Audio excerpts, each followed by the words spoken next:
শিব ভক্তদের কাছে শ্রাবণ মাসের প্রতিটি সোমবার অত্যন্ত মাহাত্ম্যপূর্ণ, কারণ এমনিতেই শ্রাবণ মাসে মহাদেবের অত্যন্ত প্রিয় সময়। তার উপর সোমবার হলো শিবের দিন। এই দিনে মহাদেবের আরাধনা করলে সহজেই তাকে তুষ্ট করা যায়। প্রচলিত বিশ্বাস অনুসারে শ্রাবণ মাসের সোমবারে উপবাস রেখে শিব পুজো করলে জীবনের সমস্ত দুঃখ কষ্ট দূর হয়ে যায় চিরতরে, ফলে জীবনে সুখ ও সমৃদ্ধি লাভ করা যায়।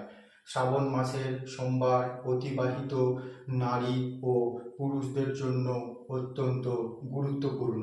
শ্রাবণ মাসের সোমবার এই কাজগুলি করলে মনের মতো জীবনসঙ্গী লাভ করা সম্ভব। শ্রাবণ মাসের সোমবার সন্ধ্যায় শিব ও পার্বতীর পুজো করুন। পুজোর পর 108টি বেলপাতায় চন্দন দিয়ে শ্রীরাম লিখুন। এরপর এই বেলপাতা শিবলিঙ্গে নিবেদন করুন। এই কাজ করলে আপনার প্রেমের সম্পর্ক নিয়ে পরিবারের আপত্তি থাকলে তা কেটে যাবে এবং আপনার বিয়ের পথ সুগম হয়ে উঠবে। শ্রাবণ মাসের সোমবারে শিবলিঙ্গের জলাভিষেকের বিশেষ গুরুত্ব রয়েছে। যাদের বিয়ের পথে বারবার বাধা সৃষ্টি হচ্ছে, তারা এদিন শিবলিঙ্গে জাফরান মিশ্রিত দুধ নিবেদন করুন। মনে করা হয় এর ফলে বিয়েতে যাবতীয় বাধা কেটে যাবে এবং আপনি নিজের মনের মতো জীবনসঙ্গী অবশ্যই খুঁজে পাবেন অতি শীঘ্রই।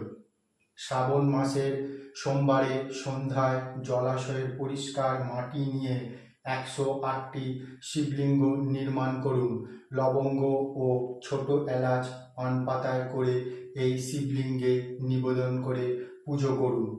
108 বার জপ করুন ওম গৌরী শঙ্করায় নমঃ এবং ওম পার্বতী পতায় নমঃ মন্ত্র। পরের দিন এই শিবলিঙ্গগুলি নদীর জলে ভাসিয়ে দিন। এতে পছন্দসই জীবনসঙ্গী পাওয়া যায় ও দাম্পত্য জীবন সুখের হয়ে ওঠে।